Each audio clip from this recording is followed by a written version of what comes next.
talk. Wow, fancy. Uh-huh. I fancy a great deal. Mm-hmm. Even the trays have trays. Well, she is the hostess with the mostest. Who spends the leastest. Clippers Thunder, Thursday at 5 on KTLA 5.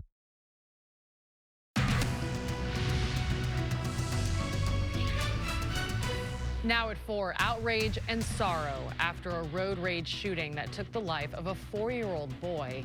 Good afternoon. This is the KTLA 5 News at 4. I'm Samantha Cortese. And I'm Sandra Mitchell in for Pedro Rivera. Detectives have now identified a man and a woman in their 20s, and they're facing charges in this killing.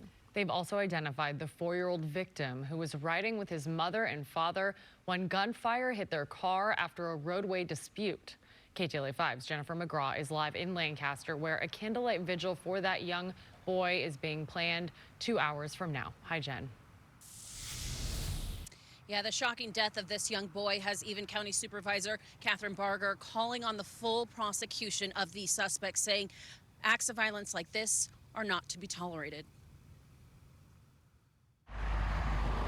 Deputies are investigating a violent road rage shooting on Sierra Highway. They say a family of 3 was on their way to the grocery store when a driver cut them off, pulled up alongside the passenger door, and fired off 8 shots. Striking Gore in the back of the seat of the car as he was sitting down talking to his parents. The family rushed their 4-year-old boy to the hospital, but Gore Edemian did not survive. The family right now is totally devastated. They're confused, in and out of awareness, consciousness, in disbelief that this happened to their family. Dr. Miguel S. Coronado is speaking on behalf of the family. Right before Christmas.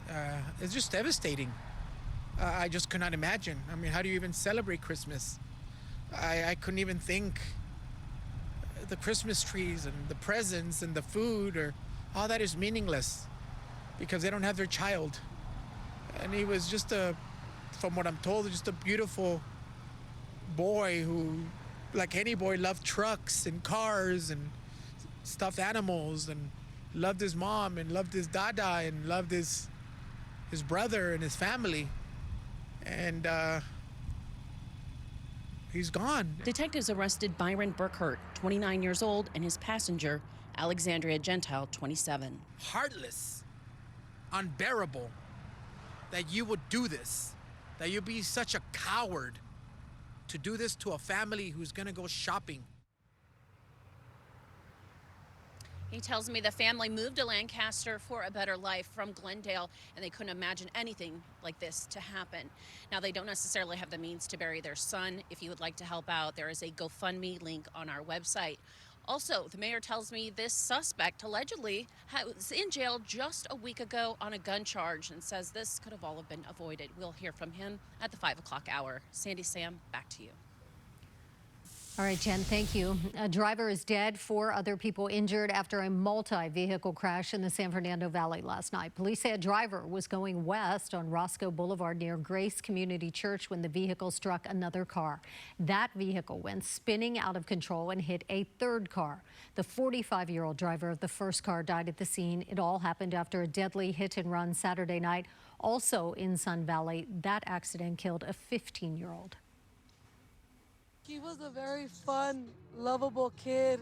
When his friends always needed something, he was always there to open the house. Even though we didn't have enough, we always helped out. Carlos Alberto Pesh died late Saturday night after the driver of a Cadillac lost control and slammed into several parked cars. Pesh was hit by one of those vehicles. Police have arrested a 22-year-old driver who tried to leave the scene. State transportation officials are taking a tour along PCH in Malibu this afternoon to discuss safety improvements. They want to make the roads safer for people walking, bicyclists, drivers. The city of Malibu launched a $34 million safety improvement project earlier this month. It was approved by the Malibu City Council in 2017 before the October 17th crash that killed 4 Pepperdine University students. A display of white tires along PCH marks each traffic-related death on the road since 2010. As part of the project, crews will install communication lines between traffic signals.